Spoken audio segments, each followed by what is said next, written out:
Hello everyone, this is Dr. Mesut Özdağ. I have a PhD in computer science, so welcome to the best channel to learn the Python programming language at your own pace on your own schedule.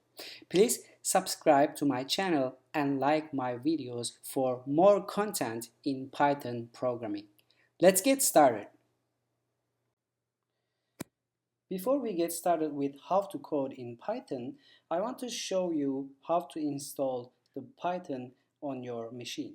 So please go to the official Python download page at www.python.org/downloads and select the download package that is suitable for your specific operating system. Okay, make sure that you download the iPython 3 version. The next thing you are going to install is a Python IDE. So in this case, we are going to install PyCharm. So please go to this link given in this slide and download PyCharm. The next step is for you to create a folder for your projects and then set up your project's virtual environment in PyCharm. Please follow the directions given in this slide. Once you go to Preferences, your project folder name, and then Python interpreter, you're going to click on the plus sign right above package, and you're going to install the dependencies and packages for your virtual environment, and those packages are going to be the ones that you are using for your project. In order to create your Python script on PyCharm, you're going to go to on the left hand side under Project tab, right click on your project and then click New, select Python file, enter your project name. In order to run your Python script on PyCharm, you're going to click on the green triangle, the execute button located next to the number 1 that refers to the first line of your code, right? So the output will show on the bottom section of the Run tab. There is another way to run your Python script on PyCharm. So you're going to click on the Terminal tab on the bottom of your IDE. Make sure that you are in your virtual environment. Okay, so make sure you are in the directory where your Python file is located. And then you're going to type Python and the name of the Python script. And the output is going to show right in the terminal. Okay, that's it. So let's get started with the concepts in Python programming language and then see how to create a Python script using PyCharm, or even you can use other tools like iPython or Jupyter Notebook. Let's get started. In this lecture, we are going to cover data structures and algorithms in Python along with its applications. We are going to use Python 3. The latest version of the language is freely available at www.python.org along with the documentation and tutorials. You may find the slides for the instructions to download and install Python and its environment at the end of this video. This lecture does not require prior programming experience, and it introduces all aspects of the language. So, in the first lecture, we are going to cover some Python basics. The first topic is types and operators. Let's get started. Let's talk about the Python interpreter.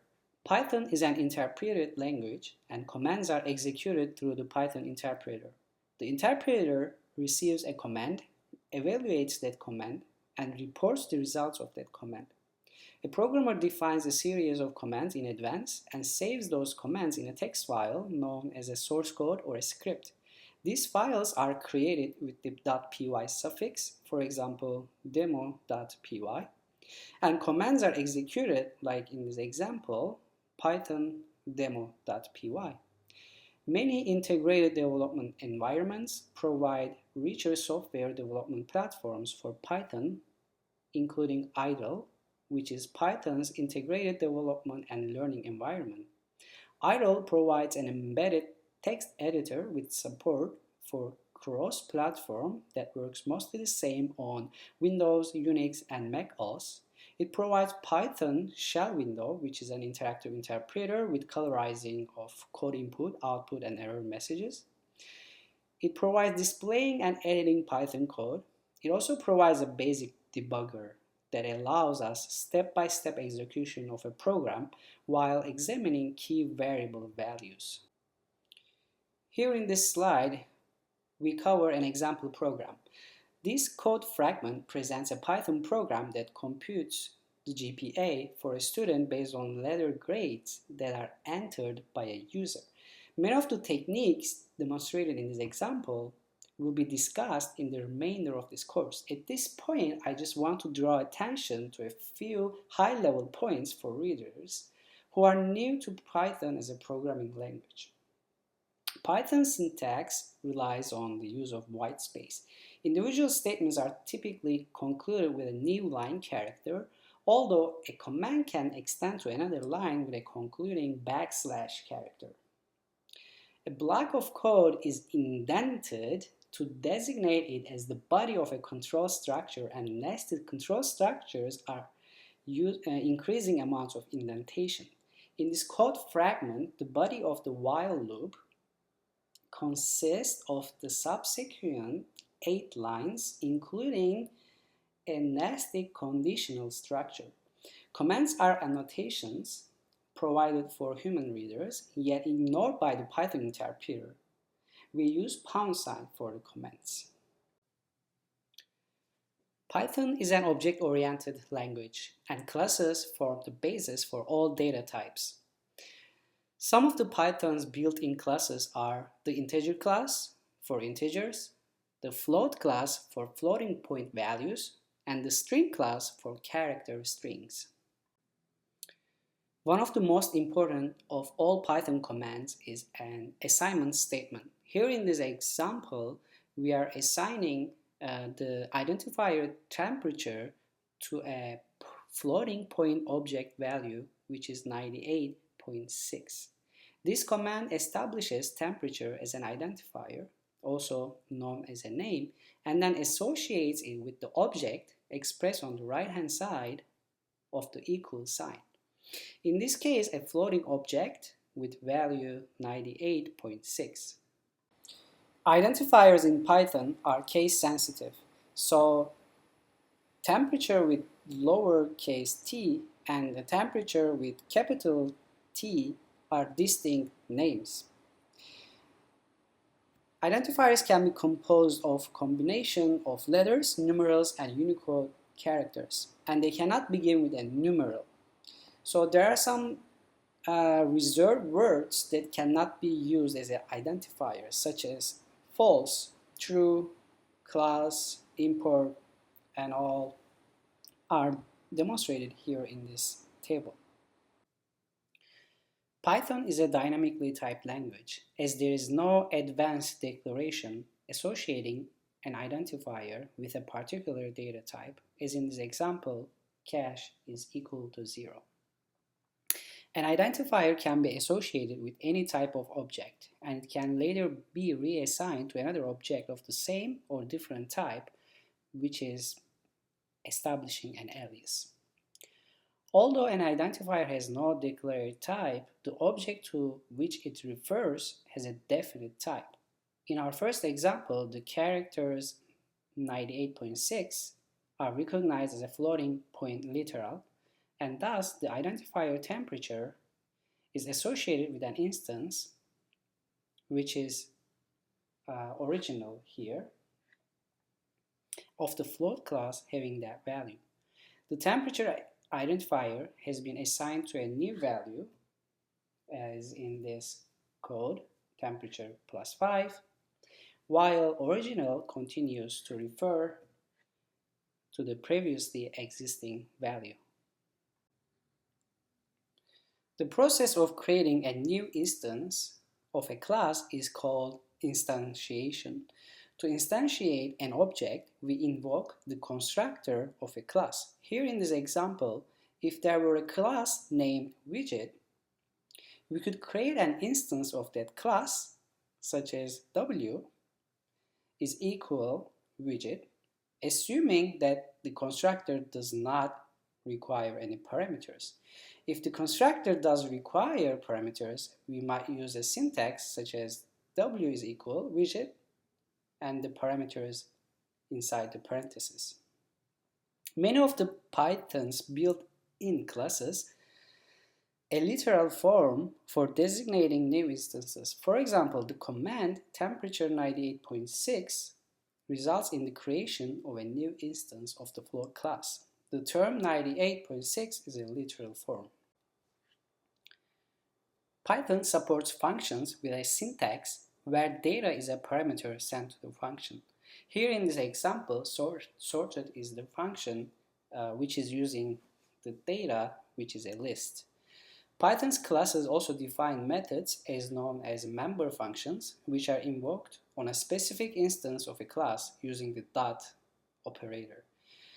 Here in this example, let's say Python's list class has a method named sort that can be invoked with a syntax such as data, which is the list, dot sort.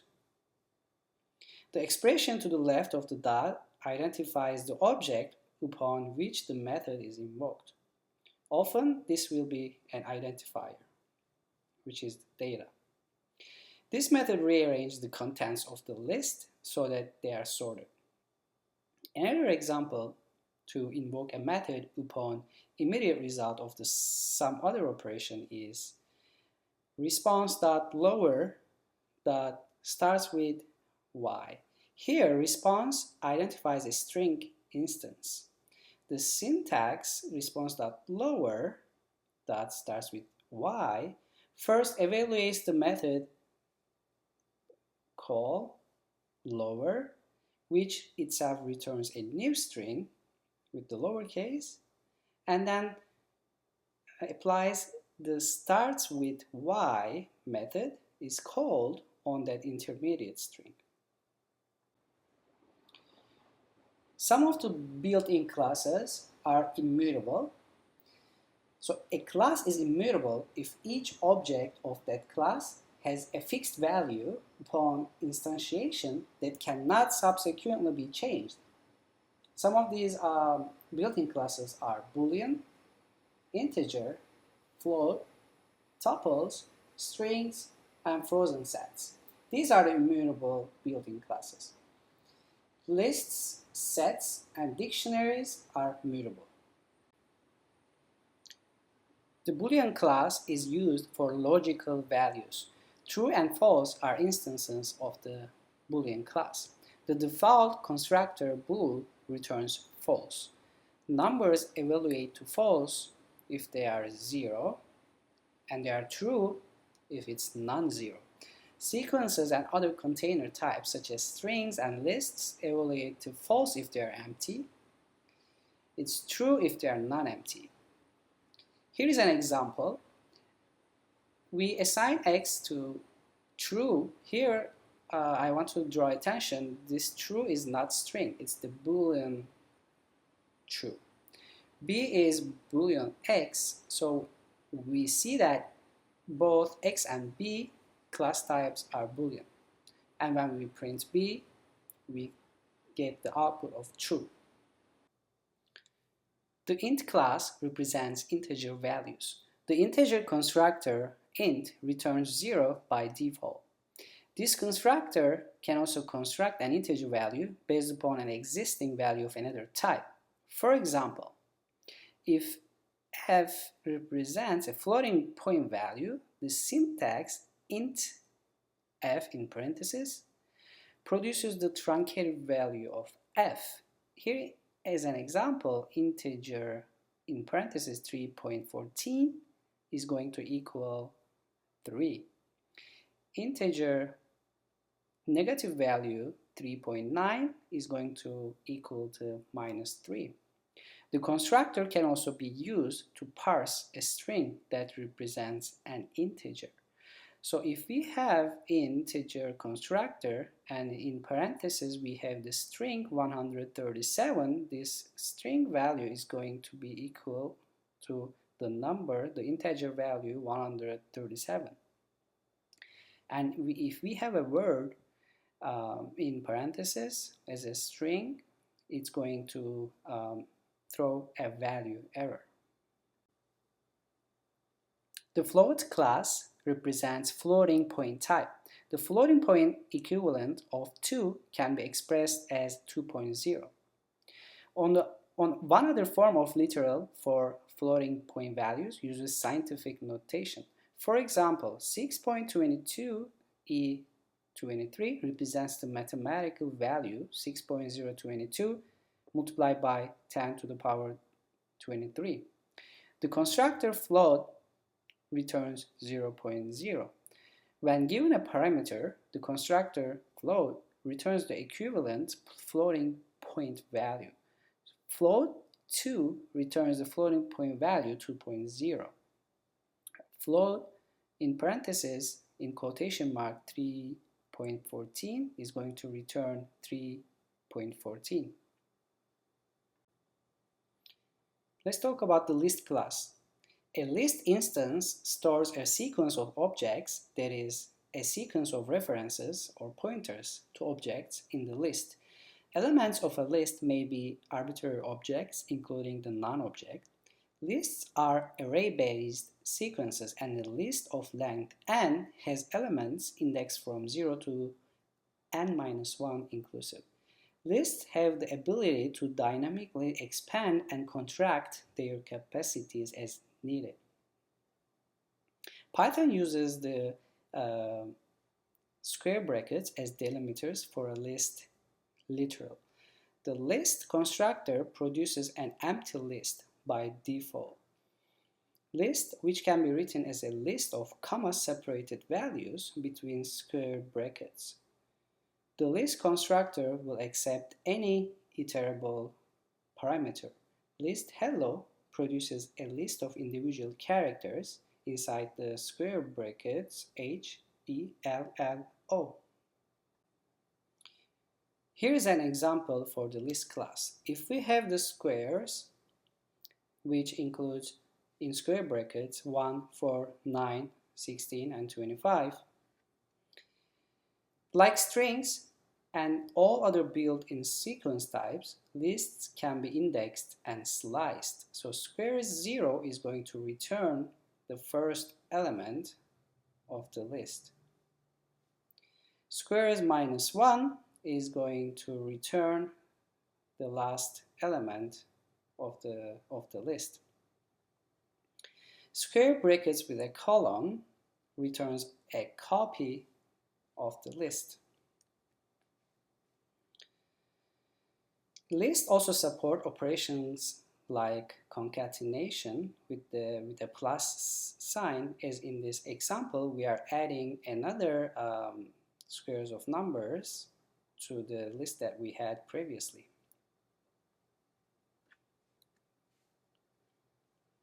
Unlike strings, which are immutable, lists are a mutable type.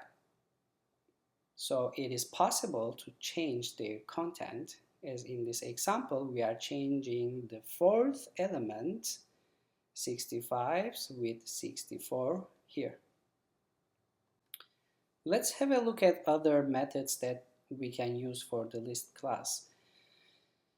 We can also add new items at the end of the list by using the append method. Here we are adding 216, and also we can add numbers that is using mathematical operations such as the cube of 7 here. So we added 216 and 343 to the list that we previously had. Assignment to slices is also possible, and this can even change the size of the list or clear it entirely. So here we have the letters A, B, C, D, E, F, G, and then we are replacing some values from 2 to the 5th element. 2 is included, 5 is excluded. Basically, we are moving 0, 1, 2, lowercase c, d, e with the capital case C, D, E. And then to remove them, we are assigning these letters to an empty list, and they are removed. And then we can clear the entire list by replacing all the elements with an empty list. The built-in function len also applies to lists, and it returns the length of the list of this example, which is 4. The tuple class provides an immutable, that is unchangeable, version of a sequence. Parentheses delimit a tuple. The empty tuple is the parenthesis empty inside. To express a tuple of length 1 as a literal, a comma must be placed after the element, but within the parentheses. For example, 17 and comma inside the parentheses is a one-element tuple.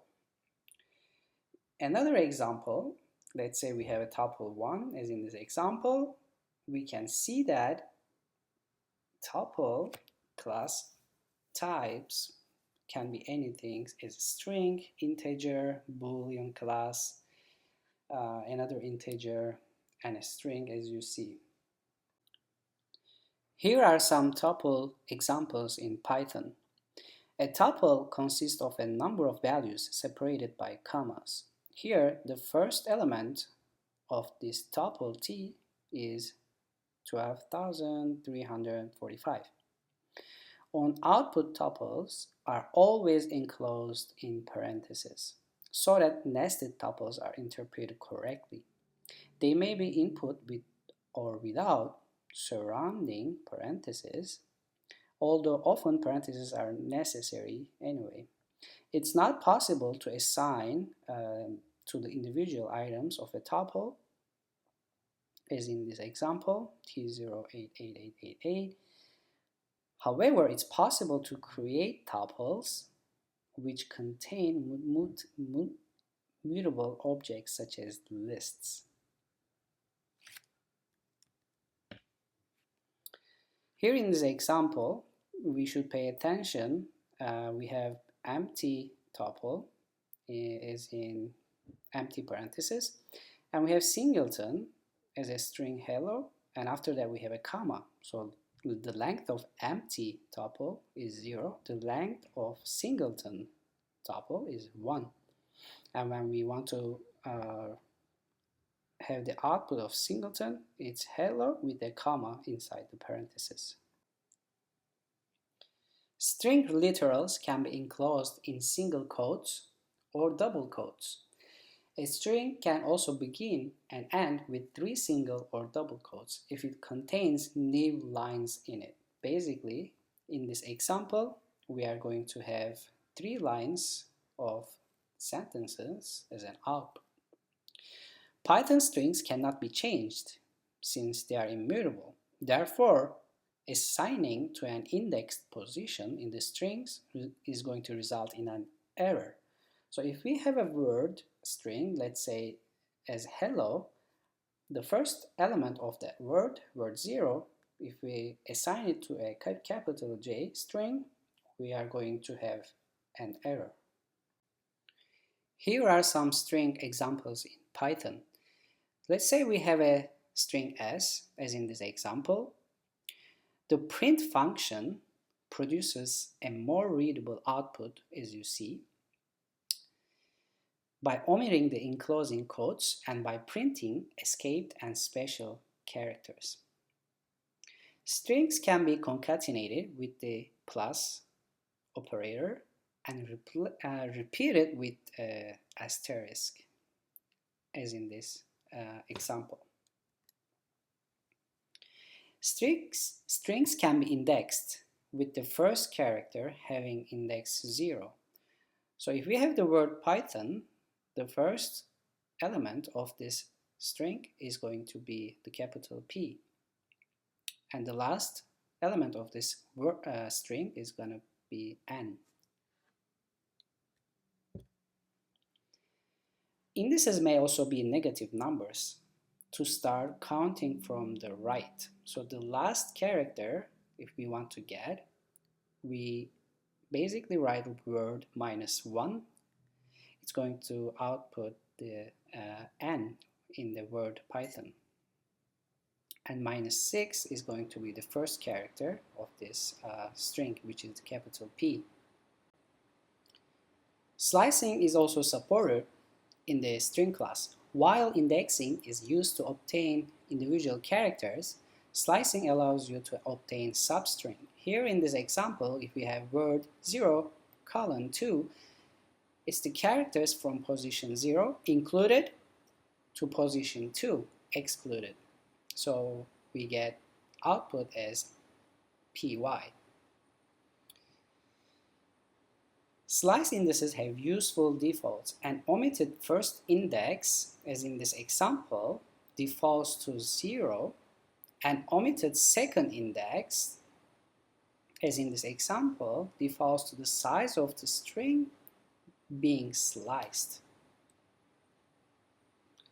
Attempting to use an index that is too large will result in an error, as in this example, string index out of range. However, out-of-range slice indexes are gracefully handled when used for slicing, so we don't get any error.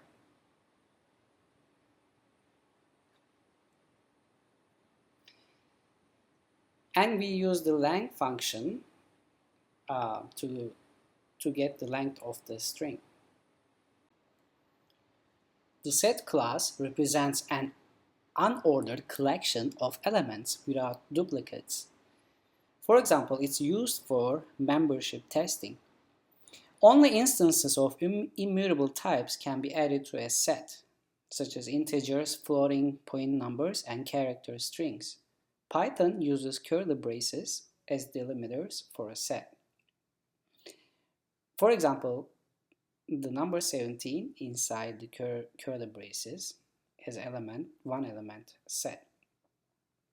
Red, green, blue has 3 elements of a set. The exception to this rule is that the empty curly braces does not represent an empty set. Instead, the constructor set returns an empty set. Let's have a look at some set examples in Python. Here we have a set basket, and we have apple, orange, apple again, pear, orange again, and banana. So if we want to print this basket, it's going to show us that duplicates have been removed. And we can also do a fast membership testing by, let's say, orange in basket is going to return a Boolean value if the orange is in this set, which is true here. And if we have an element that is not in the basket, it's going to return false. Let's demonstrate set operations on unique letters from 2 words. Here we have a set A and another set B, and then we are going to print them, and as you see, we're going to have a set of letters and duplicates are removed. So if we have A minus 1 minus B, it's going to return us the letters in A but not in B.